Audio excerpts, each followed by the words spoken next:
Hello student, आप सभी लोगों का मैं अपने इस यूट्यूब चैनल पे स्वागत करता हूं। देखिए, जो आज की क्लास है, इस क्लास में हम लोग किसी भी सेमेस्टर के बारे में बात नहीं करने वाले हैं। हम लोग बात करने वाले हैं एमएससी के एंट्रेंस एग्ज़ाम के बारे में। और वो भी हम लोग किसके बारे में बात करने जा रहे हैं, हम लोग एमयू का जो एमएससी मैथमेटिक्स का एंट्रेंस एग्ज़ाम है, हम लोग उसकी बात करने वाले हैं। तो इस वीडियो में मैं आपको बताऊंगा कि जो एंट्रेंस एग्ज़ाम ये होगा, इस एग्ज़ाम का सिलेबस क्या है, पैटर्न क्या है और किस टाइप के क्वेश्चन पूछे जाते हैं। तो देखिए, क्योंकि ये जो टॉपिक है जिसको हम लोग समझने वाले हैं, ये एक आपको यूनिवर्सिटी का एंट्रेंस एग्ज़ाम देना है। किसी भी एंट्रेंस एग्ज़ाम को देने के लिए कुछ चीज़ें बहुत ध्यान आप रखिएगा। जैसे अगर कोई भी एग्ज़ाम आपको देना है तो आपको 3 स्टेप फॉलो करने चाहिए। देखिए, पहला स्टेप ये होता है कि आपको मालूम होना चाहिए कि वहाँ का सिलेबस क्या है। कोई भी एग्ज़ाम देने जाएं तो उसका सिलेबस पहले पता कर लें। इससे क्या हो जाता है कि आपको आइडिया हो जाता है कि कहाँ से कहाँ तक आपको पढ़ना है। सिलेबस के बाद सेकंड आपको देखना है बैक पेपर। आपको बैक पेपर को समझना पड़ेगा, क्योंकि बैक पेपर पढ़ने के बाद कई बार ये होता है कि जो सिलेबस होता है, सिलेबस काफ़ी लॉन्ग होता है, लेकिन हर जगह से क्वेश्चन नहीं पूछा जाता है। कुछ खास जगह होते हैं जहाँ से क्वेश्चन मैक्सिमम पूछे जाते हैं। और क्वेश्चन का फॉर्मेट क्या होता है, ये बैक पेपर देखकर हम लोगों को आइडिया हो जाता है। दूसरी चीज़ ये भी होती है, देखिए, क्योंकि जो इस टाइप का एग्ज़ाम होता है उसमें ये भी होता है कि ज़रूरी नहीं कि क्वेश्चन रिपीट करें, लेकिन एक चीज़ हो सकता है कि जो सवाल पिछले साल पूछे गए हैं उसी टाइप का थोड़ा बहुत उसमें चेंज करके अगले साल क्वेश्चन पूछे जा सकते हैं। तो बैक पेपर से आपको आइडिया ये हो जाता है कि जो सिलेबस है उससे क्वेश्चन किस फॉर्मेट के बनाए जाते हैं। अच्छा, जब यहाँ तक हो जाएगा तब फिर थर्ड ऑप्शन ये होता है कि थर्ड स्टेप आपको ये फॉलो करना चाहिए कि इनके अकॉर्डिंग आपको अपने एग्ज़ाम का प्रिपरेशन करना चाहिए, एग्ज़ाम की तैयारी करनी चाहिए। अब देखिए, जो हम लोग बात करने वाले हैं MSc mathematics MU entrance exam, हम लोग इसकी बात करने वाले हैं। ये जो एग्ज़ाम होगा, इस एग्ज़ाम के लिए देखिए टाइमिंग होगी 120 मिनट, यानी 2 घंटे आपके पास टाइम होगा। जो पेपर होगा, पेपर को 2 पार्ट में ब्रेक किया गया है। पार्ट ए ये MCQ फॉर्मेट का होगा और इसमें टोटल 70 क्वेश्चन होंगे जो आपको सॉल्व करने होंगे। उसके बाद पार्ट बी है, ये MCQ टाइप का नहीं होगा, ये आपको लिखना होगा। पार्ट बी में जो मैंने देखा है, ऑब्जर्व किया है, वहाँ पे 10 क्वेश्चंस होंगे। 70 क्वेश्चन आपका पार्ट ए से होगा, ये MCQ फॉर्मेट का होगा। 4 ऑप्शन आपको दिए जाएंगे, उसके हिसाब से आपको टिक करना रहेगा। और जो पार्ट बी है उसमें टोटल 10 क्वेश्चन होंगे और उसमें आपको अपना आंसर लिख के ये दिखाना होगा। तो ये है पैटर्न। एक चीज़ और इसमें है, क्योंकि कोई भी एग्ज़ाम होता है आप देने जाइएगा तो जैसे पहले पेपर मिले, आपके पास टाइम होगा तो पहले आप उसमें जो इंस्ट्रक्शन दिया होता है उसको पढ़ के देखा करिए। आप देखिएगा कि पार्ट ए कितने नंबर्स के हैं, पार्ट बी कितने नंबर्स के क्वेश्चन हैं, क्योंकि यहाँ पे निगेटिव मार्किंग है। पार्ट ए में जो मल्टीपल चॉइस क्वेश्चन है उसमें निगेटिव मार्किंग है, शायद 25% है, तो आप उसको जाके मिला लीजिएगा। तो ये हो गया। अब देखिए, अगर मैं इसके सिलेबस की बात करूं कि एग्ज़ाम में कहाँ से पूछा जाता है, तो जो एंट्रेंस एग्ज़ाम का सिलेबस है, जो मेरा मानना है, आप उसको आसान नहीं कह सकते, काफ़ी टफ है। पेपर आप डाउनलोड करके देखिएगा, पेपर भी डाउनलोड कर लीजिएगा और उसका सिलेबस भी डाउनलोड करिएगा। जो सिलेबस है एमएससी एंट्रेंस एग्ज़ाम का, एमयू का, वह इजी नहीं कह सकते हैं, वह आपका टफ है और बहुत लॉन्ग है। तो देखिए उसमें ऑलमोस्ट 11 टॉपिक आपको तैयार करनी है। पहला टॉपिक है फर्स्ट में आपको देखना है कैलकुलस। देखिए जो कैलकुलस है आप इसको बीएससी फर्स्ट ईयर वगैरह में मिल जाती है, लेकिन जो आपका बीएससी में सिलेबस है काफ़ी ज़्यादा उससे सिलेबस है। यहाँ पर कैलकुलस का सिलेबस आप देखिएगा एक बार। कैलकुलस है, कैलकुलस के बाद आपका ज्योमेट्री है, ये टॉपिक है। फिर इसके बाद थर्ड आपका न्यूमेरिकल एनालिसिस है।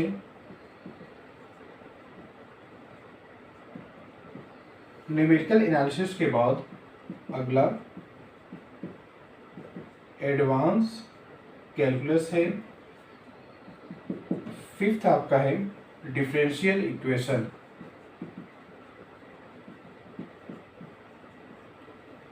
Six linear algebra. Seven real analysis. 8 metric space and complex analysis। 9 abstract algebra।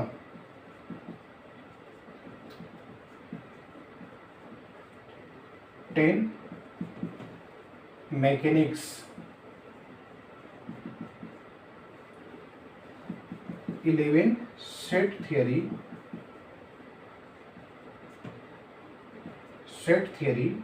number theory,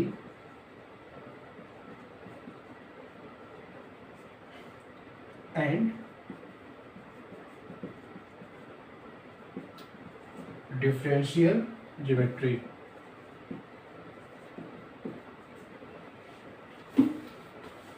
देखिए एक चीज़ ये होता है, कम्पिटिटिव एग्ज़ाम होते हैं या एंट्रेंस एग्ज़ाम होते हैं, एक चीज़ आप जानते रहिएगा कि अगर इतनी पेपर आपको पढ़ना है तो ये कोई तरीका नहीं होता है कि आप इसमें से 7 पढ़ लीजिए, 8 पेपर पढ़िए और बाकी को स्किप कर लीजिए। उसका रीज़न क्या है, आज तक आपने बीएससी का जो एग्ज़ाम दिया था वहाँ पे ऑप्शन होते थे। वहाँ ऑप्शन ऐसे होते हैं कि आपको कह दिया जाए कि ये टोटल 8 क्वेश्चन हैं और 8 में से ओनली 5 आपको अटेम्प्ट करना है। तो 8 में से 5 अटेम्प्ट करना है। आप कई बार 50% सिलेबस कवर करते हैं तो भी आपको 4 मिल जाता है। तो यहाँ पे तो ये नहीं है, यहाँ आपके पास ऑप्शन नहीं रहेगा कि आपके पास 80 क्वेश्चन है, 80 में से कोई 60 करिए, ऐसा कुछ भी नहीं है। तो इसका एक ये होता है तरीका, आपको टॉपिक कोई भी छोड़ के नहीं जाना है, तैयार तो सब करना है। क्योंकि ये तो है कि जब पेपर सेट किया जाएगा तो हर टॉपिक से क्वेश्चन चूज किया जाएगा। अब मान लीजिए कि अगर कोई टॉपिक ऐसी है जो आपने थोड़ा कम पढ़ा है तो कोई दिक्कत नहीं, आपने जितना पढ़ा है आप उतना रिवाइज करिए। अगर हम लोग सिलेबस की बात करें, देखिए जो सिलेबस में मैंने बुक का नाम केवल लिखा है तो इतना हो गया है। आप जानते हैं कि जो जब से एनईपी आया है, न्यू एजुकेशन पॉलिसी, ये वाला पेपर आपके बीएससी लेवल से हटाया गया है। रियल एनालिसिस का एक पार्ट होता था मैट्रिक स्पेस, जो रखा गया है। मैट्रिक स्पेस और कॉम्प्लेक्स एनालिसिस आपको 6 सेमेस्टर में मिल जाता है। लेकिन रियल एनालिसिस में ऐसी बहुत सी चीज़ें हैं जो आप जानते भी नहीं हैं, लेकिन इन एग्ज़ामों में आपसे पूछा जाएगा। आप आईआईटी जैम का एग्ज़ाम देने जाएंगे या आप किसी यूनिवर्सिटी का जो एंट्रेंस एग्ज़ाम देने जाएंगे, वहाँ पे इससे बहुत से क्वेश्चन पूछे जाएंगे। तो अब एक मजबूरी है कि जब आपने इसको पढ़ा ही नहीं है तो आप इसको स्किप करिए। क्या कर सकते हैं, क्योंकि इतना टाइम ही नहीं कि आप इसको कंप्लीट तैयारी करें। सिर्फ तैयारी करना थोड़ा सा मुश्किल होता है। लेकिन एक चीज़ है कि जिन चीज़ों को आपने पढ़ा है, जिन चीज़ों को इसमें से आपने पढ़ा है, उसको कम से कम आप मैक्सिमाइज करिए। क्योंकि देखिए जो आपका ये एग्ज़ाम होता है ना, इस एग्ज़ाम का जो कट ऑफ होता है,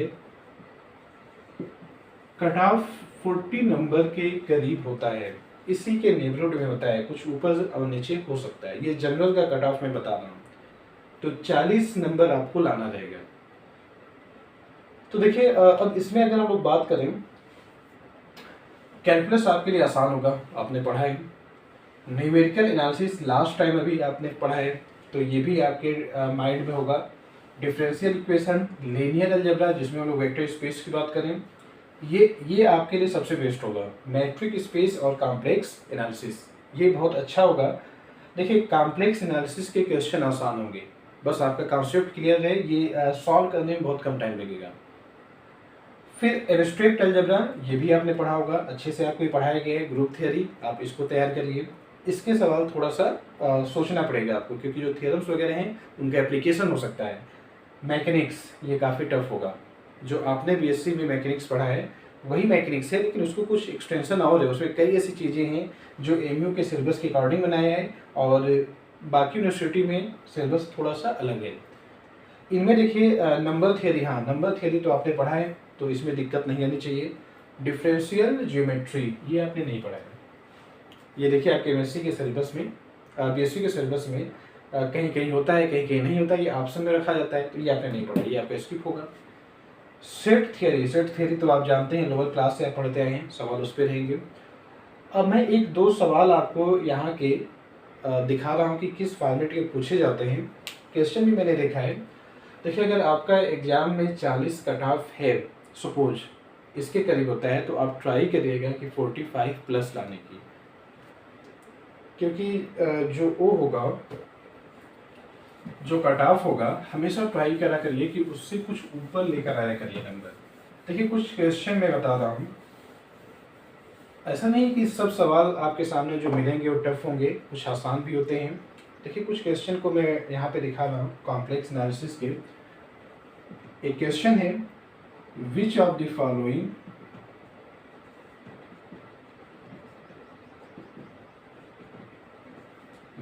following is not an entire function?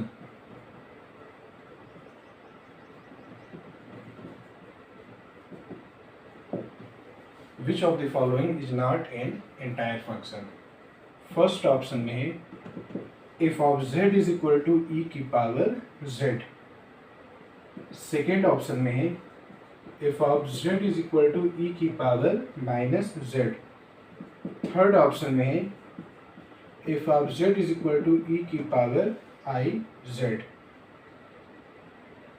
और लास्ट ऑप्शन में है डी में f of z is equal to e की पावर z बार। ये आपके सामने क्वेश्चन है जो एमयू के एंट्रेंस एग्जाम में पूछा गया, कॉम्प्लेक्स एनालिसिस से बहुत आसान है, ऑप्शन ये होगा। अब समझना है कि कैसे ये कहा जा रहा है। इन्होंने ये पूछा है कि जो 4 फंक्शंस यहाँ पे दिए जा रहे हैं, इसमें से कौन सा फंक्शन एंटायर फंक्शन नहीं होगा। देखिए एंटायर फंक्शन होता क्या है, ऐसा फंक्शन जो पूरे कॉम्प्लेक्स प्लेन पे, ऐसा फंक्शन, देखिए ये रियल एक्सिस है और ये इमेजिनरी एक्सिस है। Horizontal line real axis, vertical line imaginary axis. तो नॉर्मली अगर आप नहीं समझ पा रहे हैं तो कॉम्प्लेक्स प्लेन जो एक्स वाई के करस्पॉन्डिंग है, एक्स वाई प्लेन के करस्पॉन्डिंग, तो ऐसा फंक्शन जो पूरे कॉम्प्लेक्स प्लेन पर यानी कंप्लीट सी पर एनालिटिक हो जाए, ऐसे फंक्शन को हम लोग एंटायर फंक्शन बोलते हैं। तो अब इसमें देखिए जानिएगा, e की पावर z फंक्शन जो होता है, e की पावर z लिखें या e की पावर आप पॉलिनोमियल लिख दें, पॉलिनोमियल z में होना चाहिए। e की पावर z या e की पावर पॉलिनोमियल ये हमेशा एंटायर फंक्शन हो जाता है। पॉलिनोमियल किस में होना चाहिए, z में होना चाहिए। तो देखिए e की पावर z, इस फंक्शन को कहीं भी दिक्कत नहीं आएगी, ये हर पॉइंट पर एनालिटिक होता है, तो ये तो एंटायर फंक्शन है। e की पावर माइनस z, ये भी देखिए इस फॉर्मेट का है, ये भी एंटायर हो जाएगा। e की पावर i z, ये भी एंटायर हो जाएगा, लेकिन e की पावर z बार, क्योंकि यहाँ बार आ चुका है, तो अब ये आपका एनालिटिक फंक्शन नहीं होगा। अब ये एनालिटिक फंक्शन नहीं होगा, एनालिटिक नहीं है तो एंटायर भी नहीं होगा। क्योंकि देखिए कई तरीका होता है, जब भी किसी क्वेश्चन में अगर z बार आने लगे तो कॉची-रीमान इक्वेशन, आपने अपने सिलेबस में पढ़ा होगा। कॉची-रीमान इक्वेशन 2 फॉर्मेट में पढ़े हैं, एक कार्टेशियन में, एक पोलर में, लेकिन अगर हो सके तो कॉम्प्लेक्स में भी तैयार करेगा। कॉम्प्लेक्स में कॉची-रीमान इक्वेशन ये होता है, del F upon del Z bar is equal to 0। ये del F upon del Z bar is equal to 0 ये भी कॉची रीमान इक्वेशन होता है। तो कोई भी फंक्शन अगर कॉची रीमान इक्वेशन को, देखिए कॉची रीमान इक्वेशन सेटिस्फाई करना ये नेसेसरी कंडीशन होता है एनार्टिक होने के लिए। तो अब देखिए आप क्या करिए, इस फंक्शन का जेड बार के रिस्पेक्ट में डिफ्रेंशिएशन करिए, ई की पावर जेड बार आएगा, जेड बार के रिस्पेक्ट में डिफ्रेंशिएशन करेंगे और इक्वल टू 0, ये कभी पॉसिबल ही नहीं है। ई की पावर आप कुछ भी लिखेंगे आंसर 0 कभी नहीं आएगा। तो यानी ये वाला फंक्शन कॉची रीमान इक्वेशन को सेटिस्फाई नहीं कर रहा है, तो ये एनार्टिक नहीं होगा, और अगर एनार्टिक नहीं है तो ये एंटायर नहीं होगा। यही आपसे पूछा गया था। बाकी देखिए रूल्स होते हैं कि ई की पावर पॉलिनोमियल लिखा जाए जेड में तो वह एंटायर होता है। अगर आप ऐसे कॉन्सेप्ट से नहीं जाना चाहते हैं तो आप इसको याद करिए कि ई की पावर पॉलिनोमियल लिख दिया जाए जेड में, वो हमेशा एंटायर हो जाता है। तो देखिए ये ई की पावर पॉलिनोमियल है, ई की पावर पॉलिनोमियल है, ई की पावर पॉलिनोमियल है, तो यहाँ तक तो एंटायर हो गया। ई की पावर जेड बार, वो पॉलिनोमियल किस में होना चाहिए, जेड में होना चाहिए। यहाँ पे क्या है, जेड बार। तो अब ये आपका एनार्टिक नहीं होगा, और एनार्टिक नहीं तो एंटायर नहीं होगा। तो एक सवाल तो ये हो गया। अगले क्वेश्चन पे आते हैं। देखिए मैं जानबूझकर कुछ ऐसी क्वेश्चन को आपके सामने मैं लिख रहा हूँ जो आपने पहले पढ़ा होगा। बहुत से क्वेश्चन हैं जो आपने पढ़ा ही नहीं है, तो वह तो आप नहीं कर पाएंगे, लेकिन जो आप जानते हैं, जो टॉपिक आप पढ़े हैं उसको आप तैयार करें। जैसे एक क्वेश्चन है, कंटूर इंटीग्रल ई की power Z upon Z plus 1 D Z, सी आपका है जेड प्लस 1/2 का मॉड इज इक्वल टू 1। देखिए एक ऑप्शन में है 2πi, सेकेंड ऑप्शन में है 0, थर्ड ऑप्शन में है 2πi e की पावर -1, लास्ट ऑप्शन में है 1। जो कंटूर इंटीग्रल के क्वेश्चन होते हैं वे बहुत आसान होते हैं। कॉम्प्लेक्स एनालिसिस जो अभी बीएससी लेवल पे आप पढ़ रहे हैं वह काफ़ी आसान होता है। इस इंटीग्रल का आंसर पूछा गया है, आप क्या करिए, आप कॉची इंटीग्रल फार्मूला यूज करिए। कॉची इंटीग्रल फार्मूला क्या कहता है कि 1/2πi integral along C F of Z upon Z minus A D Z is equal to F of A, ये होता है फार्मूला। तो यहाँ से हम लोग क्या करेंगे, integral along C F of Z upon Z minus A D Z, ये आपका हो जाएगा 2πi इंटू एफ ऑफ ए, ऐसा हो जाएगा। तो यही फार्मूला हम लोग को यूज करना है। इसके लिए सबसे पहले आप इसका फिगर बनाइएगा, mod Z plus 1/2 is equal to 1, ये सर्कल का इक्वेशन होता है।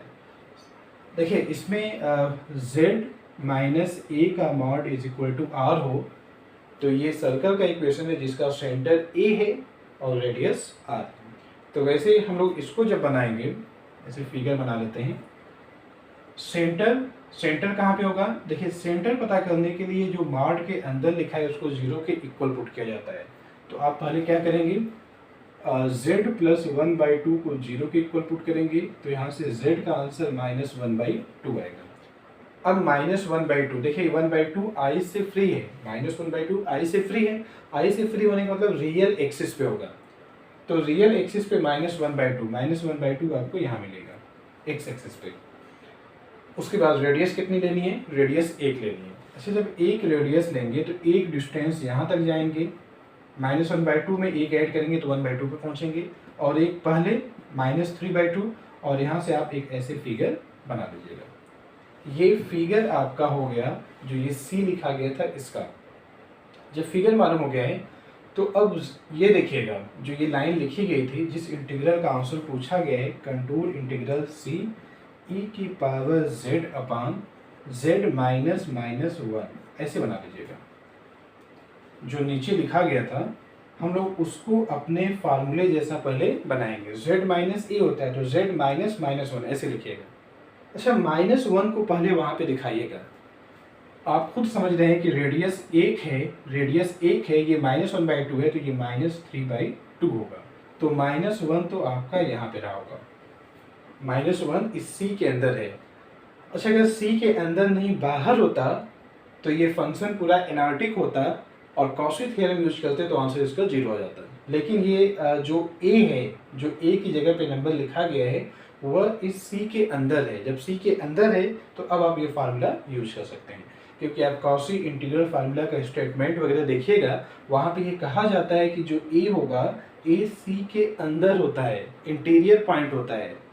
तो आप देखेंगे यहाँ -1, ए की जगह पे -1 है, ये आपका इस सर्कल के अंदर है।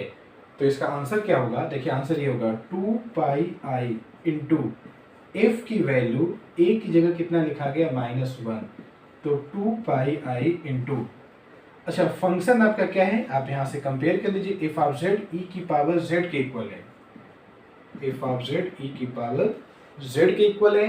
तो आप एफ ऑफ -1 निकालेंगे तो ये आ जाएगा ई की पावर -1, तो आपका ऑप्शन बनेगा ये। देखिए कॉम्प्लेक्स के 2 सवाल मैंने आपके सामने लिखे, आसान है। ऐसे आप मैट्रिक स्पेस आप पढ़ चुके हैं, अगर आप अच्छे से पढ़े हैं, आप थोड़ा सा भी ध्यान देंगे, थोड़ा सा भी अपने कॉन्सेप्ट को लेकर क्लियर रहेंगे तो सब क्वेश्चन आपके हो जाएंगे। तो आपको उम्मीद ये करता हूँ कि चीज़ें समझ में आई होंगी।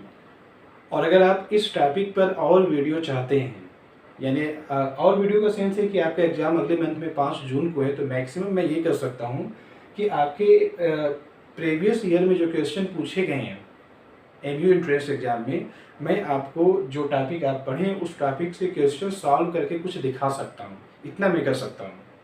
अगर आप इस चीज़ को चाहते हैं कि मैं इस पर और वीडियो लाऊं तो आप नीचे कमेंट करके मुझको बताइएगा, जैसा रहेगा और जितना मेरे पास टाइम रहेगा, क्योंकि ये वीडियो बनाने के लिए काफ़ी पहले मुझसे कई स्टूडेंट रिक्वेस्ट किए थे, लेकिन मेरे पास टाइम कम था। जब टाइम मिला तो मैंने इसको बना के आपके सामने रखा।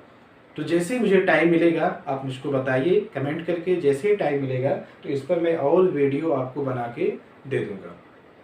तो बेस्ट ऑफ लक इस एग्ज़ाम के लिए, जाइए अच्छे से एग्ज़ाम दीजिए और अपने नॉलेज के ऊपर भरोसा रखिएगा, अच्छे से पढ़ के जाइएगा और मिलते हैं हम लोग अगली वीडियो में। Thank you.